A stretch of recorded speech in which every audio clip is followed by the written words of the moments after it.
Hello बच्चों, कैसे हो आप लोग। चलिए तो फिर अब स्टार्ट किया जाए निश्चित समाकलन के गुण नंबर 7। पिछले क्लास में हम लोग गुण नंबर 6 तक बात किए थे। अब हम लोग बात करने जा रहे हैं गुण नंबर 7 की। देखा जाए गुण नंबर 7 क्या है। तो 0 to 2a F x into D X equal to 0 to a F x into D X plus 0 to a F 2a minus X into D X, इतना हो जाता है। अब देखोगे इतना इक्वल टू हम लोग इतना लिख सकते हैं। चलो ध्यान दोगे, इसकी प्रूफ की बातें कर लिए जाए कि आखिर इतना को हम लोग इतना कैसे लिख पाएंगे। तो देखा जाए हम लोग यहां से बात कर सकते हैं 0 to 2a F x into D X equal to क्या हम लोग इतना लिख सकते हैं क्या 0 to a F x into D X plus 0 to a यानी a to 2a, क्योंकि यहाँ पर क्या हमारा है 0 to 2a है। तो मैं पहले क्या 0 से a लिख रहा हूँ, फिर प्लस a to क्या 2a F x into D x, किससे प्रॉपर्टी नंबर 6 से, यानी गुण नंबर 6 से। और पिछले क्लास में हम लोगों ने गुण नंबर 6 डिस्कस किया था और उसी से मैं ये बातें लिख रहा हूँ। उसमें आपको याद होगा कि बताया गया था a to b F x into D X. तो क्या हम इसके बीच का कोई भी पॉइंट ले सकते हैं और उस पॉइंट को टेक करने के बाद हम लोग क्या a to c F x into D X plus c to b F x into D X इतना लिखा था। तो गुण नंबर 6 के अकॉर्डिंग, गुण नंबर 6 के अनुसार हम लोग इतनी बातें कर सकते हैं। क्या बातें आ रही समझ में। तो चलो ध्यान दोगे, देखा जाए तब यहां से हम लोग इतना इक्वल टू इतना लिख सकते हैं। अब देखो ध्यान दोगे, हमें क्या इतना इक्वल टू इतना प्रूफ करना है। तो हम लोग कैसे प्रूफ करेंगे ये बातें जरा समझना है। देखो 0 to 2a है, F x into D x है और ये हमारा मिल चुका है। देखो सेम है ये, प्लस अब यहाँ पे क्या 0 to a है और F 2a minus X into D x है और यहाँ क्या a to 2a और F x into D x है। और इसको क्या इतना दिखाना है, इसको इतना दिखाना है। चलो कैसे दिखाते हैं, तब यहाँ से क्या करेंगे, हमें मानना पड़ेगा कि माना के 2a minus X equal to T, इतना मानना पड़ेगा। यानी हमें क्या इसको इतना दिखाना है। तो हमने क्या करा, इतना इक्वल टू इतना एज्यूम कर लिया, मान लिया। चलो अब क्या करेंगे, दोनों तरफ एक्स के सापेक्ष अवकलन करने पर क्या बातें आ रही समझ में। हाँ बिल्कुल समझ में आना चाहिए। अब देखा जाए 2a हो गया, इसका अवकलन क्या हो जाएगा 0 और x का 1 और माइनस लगा है तो -1 हो गया। इधर क्या dt बाई डी एक्स आपका हो गया। यहाँ से dx हम लोग फाइंड कर लेंगे, dx हमारा क्या हो जाएगा माइनस dt हो जाएगा और dx यहाँ से हम लोगों ने ज्ञात कर लिया। और भी चलो आगे चलते हैं। देखो अभी तो क्या हम लोगों ने 2a minus X equal to T कर लिया। यहाँ लोअर लिमिट क्या a है और अपर लिमिट 2a है। अब वेरिएबल क्या हो गया t हो गया। तो इसको लोअर लिमिट अपर लिमिट को भी चेंज कर लेते हैं। चलो चेंज कर ले जाए और मैंने आपको बताया चेंज कैसे करते हैं। तो जब x इक्वल टू, यानी जब x बराबर क्या है हमारा a है, तो देखा जाए t हमारा क्या हो जाएगा, t बराबर क्या 2a माइनस एक्स, यानी 2a माइनस a हो जाएगा और ये हमारा a हो गया। हमारा लोअर लिमिट क्या मिल गया, a मिल गया। अब ध्यान दोगे x इक्वल टू क्या आपका है, x इक्वल टू 2a है तो ये आपका 2a हो गया। अब यहाँ से आपका t क्या हो जाएगा, तो 2a माइनस 2a हो गया और ये क्या हो गया हमारा 0 हो गया। अब चलो देखोगे हमारा अपर लिमिट भी मिल चुका है। अब आगे चलते हैं। अब i बराबर देखो हमने क्या कर दिया, i बराबर भी लिख सकते हैं, नहीं तो क्या इतना इक्वल टू भी लिख सकते हैं। चलो यहाँ से देखा जाए इतना ही मैं लिख रहा हूँ 0 to 2a और ये f x into D x हो गया और इधर क्या हो गया 0 to ये a हो गया और ये f x into D x हो गया। प्लस इतनी बातें तो आपको समझ में आ रही होगी, क्योंकि वही बातें देखो यहाँ से ये लिखा है मैंने, ये लिखा है। अब इसको चेंज करना है इसको क्या बनाना है, इतना बनाना है। तो मेन क्या है, इसको हम लोग चेंज कर रहे हैं और इसी के लिए हम लोगों ने इतना वर्क किया है। तो चलो देखोगे अब क्या हो गया हमारा इंटीग्रेशन यानी समाकलन। अब लोअर लिमिट हमारा क्या है, ए है, और अपर लिमिट क्या हो गया, 0 हो गया। तो क्या लिखेंगे, ए टू 0 हो गया। और यहाँ क्या हो जाएगा, ध्यान दोगे, ये एफ एक्स है, एफ एक्स, तो F x into D x है। और यहाँ से देखो एफ एक्स, तो एक्स की वैल्यू पुट करेंगे और एक्स की वैल्यू कहाँ से फाइंड करेंगे, तो यहाँ से फाइंड करेंगे। और क्या एक्स इधर जाएगा और टी इधर, तो 2a माइनस क्या हो जाएगा, टी हो जाएगा। तब यहाँ पर हम लोग क्या लिखेंगे, तो ध्यान दोगे एफ क्या हो गया 2a और माइनस टी हो गया इंटू ये हमारा क्या dx है, तो dx को हम लोगों ने क्या फाइंड करा, माइनस dt, तो ये वैल्यू क्या हो गया यहाँ पे, ये आपका माइनस dt हो गया। अब चलो देखोगे अब ये आपका क्या हो जाएगा, ये 0 to a ही रहा और ये f x into D x हो गया। अब क्या ये माइनस टी है, चलो मैंने इधर माइनस कर दिया और ये क्या हो गया, a टू 0 हो गया। और इधर क्या हो गया आपका F 2a minus T into ये आपका dt हो गया। क्या इतना सही है।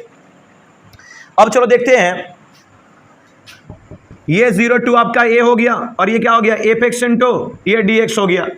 अब ध्यान दोगे मैं लोअर लिमिट को और अपर लिमिट से चेंज कर रहा हूं और आपको बताया गया था प्रॉपर्टीज नंबर 2 में, गुण नंबर 2 में, कि अगर लोअर लिमिट को अपर लिमिट से बदलेंगे तो क्या होता है, साइन चेंज हो जाता है। तो यहाँ पर माइनस है, क्या हो जाएगा प्लस। अब क्या जो लोअर लिमिट है वो अपर लिमिट हो जाएगा और जो अपर लिमिट है वो लोअर लिमिट, तो क्या हो गया, ये 0 हो गया और ये आपका a हो गया। और इधर क्या मिल गया, F 2a minus T into ये आपका dt हो गया। अब चलो ध्यान दोगे, देखो फाइनली क्या मिलेगा, 0 to 2a हो गया और ये एफ एक्स इंटू आपका dx हो गया। और यहाँ से क्या हो जाएगा, 0 to ये a हो गया और एफ एक्स इंटू ये dx हो गया, प्लस ये क्या हो गया, 0 to a हो गया। ध्यान दोगे यहाँ से एफ 2a माइनस एक्स लिख दिया और इंटू dx लिख दिया। गुण नंबर फर्स्ट से, डमी वेरिएबल से। हम लोग जानते हैं कि अगर किसी का चर बदल दिया जाए तो उसका निश्चित समाकलन का मान नहीं बदलता, यही गुण नंबर फर्स्ट से बताया गया है। और देखो यहाँ पे टी को क्या कर दिया, हमने एक्स कर दिया और जैसे ही हमने करा हमारा क्या मिल गया, इतना इक्वल टू इतना मिल गया और ये हमारा क्या हो गया, प्रूफ हो गया। और इस तरह हम लोग कर सकते हैं, इस तरह हम लोग कर सकते हैं कि इतना इक्वल टू इतना हम लोग लिख सकते हैं। क्या बात आई है समझ में, ध्यान दीजिएगा। अब बात करेंगे हम लोग गुण नंबर 8। देखा जाए गुण नंबर 8 क्या है, गुण number 8 0 to 2a F x into D x.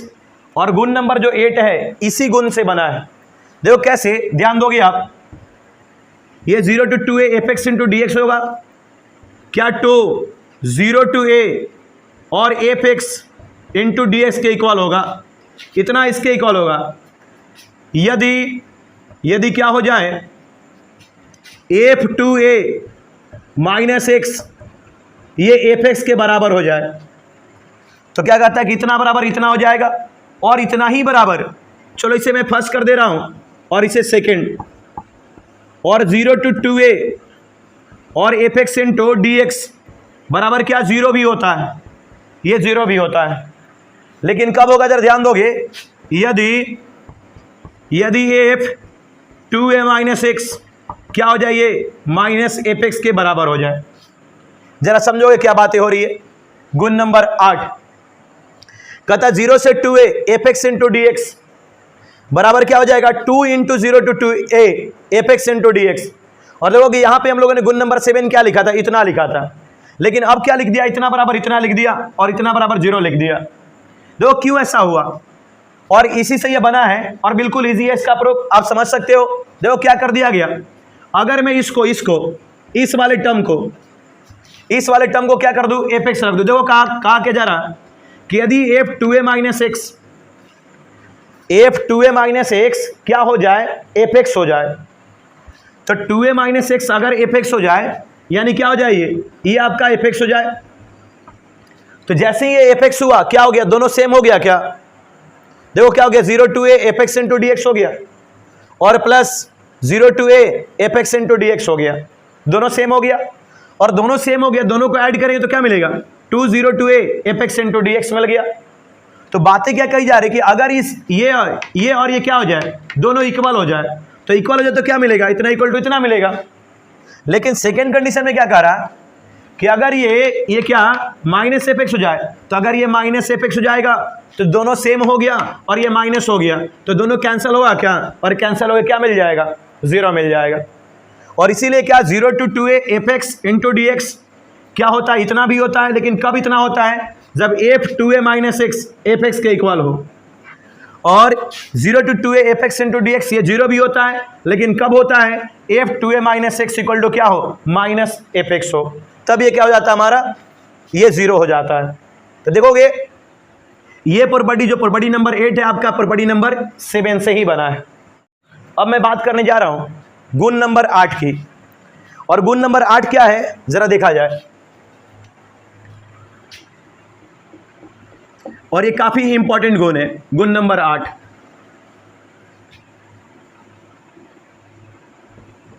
गुण नंबर 8 का फर्स्ट, माइनस ए टू ए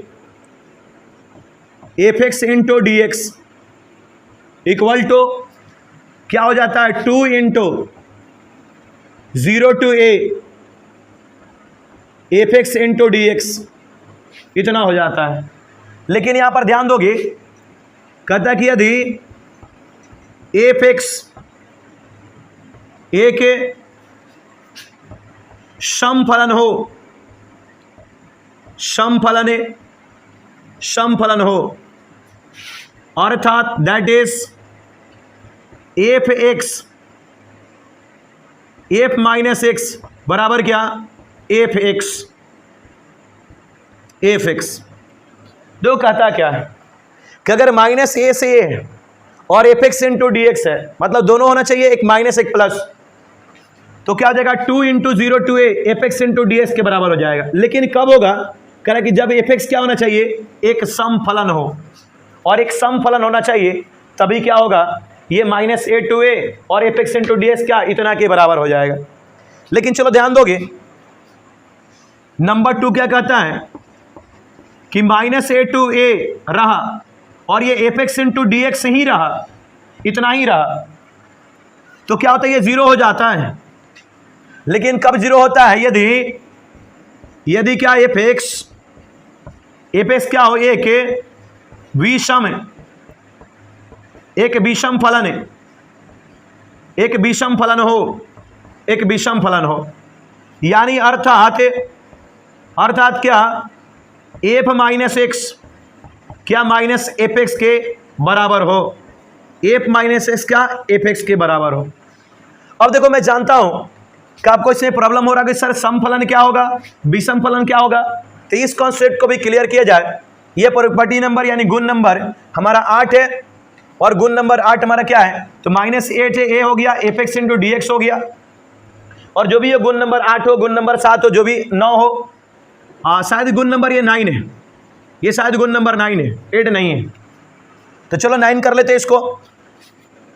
तो कहने का मतलब क्या है कि अगर minus A to A F x into D X तो ये इतना हो जाएगा, लेकिन कब, जब समफलन हो, और minus A to F x into D X equal to 0 हो जाएगा, लेकिन कब, विषम फलन हो। अब क्वेश्चन राइज ये होता है कि सर ये समफलन और विषम फलन क्या है, तो ये आपको क्लास 11th में बताया गया है कि समफलन और विषम फलन क्या होता है, लेकिन चलो फिर भी मैं एक बार रिमाइंड करा देता हूं। दो कहता क्या कि अगर कोई फलन दिया है, चलो एफ एक्स दिया है, चलो क्या कॉस एक्स दिया है, और कैसे हम पता करेंगे कि समफलन है और विषम फलन है। तो समफलन पता करने के लिए या विषम फलन पता करने के लिए क्या करेंगे, इसमें जहां पर x है वहां पे इनपुट क्या देंगे, माइनस एक्स। चलो देते हैं, माइनस एक्स दे दिया, इधर क्या हो गया, कॉस माइनस एक्स हो गया, और कॉस माइनस थीटा, आप जानते हो कॉस थीटा होता है, तब ये क्या मिल गया, कॉस एक्स मिल गया। यानी देखो क्या मिल गया, कॉस एक्स मिल गया, यानी जो पहले फलन था वही फलन मिल गया। अब मेरी बात ध्यान दोगे, मैं क्या कह रहा हूं कि अगर कोई फलन दिया है, अगर कोई फलन दिया है और उस फलन में आप क्या कर रहे हो, माइनस एक्स पुट कर रहे हो, और वही फलन डायरेक्टली मिल जाए, वही फलन मिल जाए, तो हम लोग कह सकते हैं कि सर वो फलन क्या है, तो ये फलन क्या है, सम फलन है। और देखो यहां लिखा गया है F minus X equal to F X, यानी इसमें माइनस पुट किया तभी क्या मिल गया, प्लस, वही फलन मिल गया, cosec c मिल गया। अगर बाय द वे और भी एग्जांपल समझ सकते हैं, अगर एफ एक्स दिया है, ये एक्स स्क्वायर है, एक फलन है, और इसको चेक करना है कि समय की दिशा में, तो चलो माइनस एक्स पुट कर दिया, तो क्या हो गया, माइनस एक्स का स्क्वायर हो गया। देखो क्या मिल गया, एक्स स्क्वायर मिल गया, वही फलन मिल गया, यानी एफ एक्स मिल गया, यानी क्या हो गया, ये सम फलन हो गया, ये सम फलन हो गया, और ये भी क्या है, आपका सम फलन ही है, ये भी सम फलन। लेकिन यही क्या होता कि वही फलन तो मिलता, एफ एक्स ही मिलता, लेकिन क्या ऋणात्मक चिन्ह के साइन, ऋणात्मक चिन्ह के साथ, यानी निगेटिव साइन के साथ अगर मिलता तो हम लोग क्या बोलते हैं, इसको विषम फलन बोलते हैं। इसको क्या बोलते हैं, विषम फलन। इसका भी एग्जांपल हम लोग समझ सकते हैं, ध्यान दोगे। अगर एफ एक्स इक्वल टू क्या दे दिया जाए, sine X, F X equal to क्या, आपको साइन एक्स दे दिया जाए, और एफ क्या माइनस एक्स हो गया, इससे माइनस एक्स रखा, तो साइन क्या माइनस एक्स मिल गया, जो क्या साइन माइनस थीटा क्या होता है, माइनस साइन थीटा होता है। तो क्या हो गया, sine minus X minus sine X हो गया, यानी क्या मिल गया, माइनस एफ एक्स मिल गया। तो क्या मिला, वही तो मिला, लेकिन क्या मिला, निगेटिव साइन के साथ मिला। तो ये क्या हो गया, हमारा विषम फलन हो गया, ये हमारा विषम फलन हो गया। तो ये कह रहा कि जब फलन विषम हो तब वैल्यू क्या मिलेगा, 0, और जब फलन क्या सम हो तब इसको क्या लिखेंगे, 2 × 0 to a F x into D x लिखेंगे। तो इतना ही हमारे गुण थे, और हम लोग सारे गुण डिस्कस कर लिए। अगले क्लास में हम लोग बात करेंगे एक्सरसाइज पे।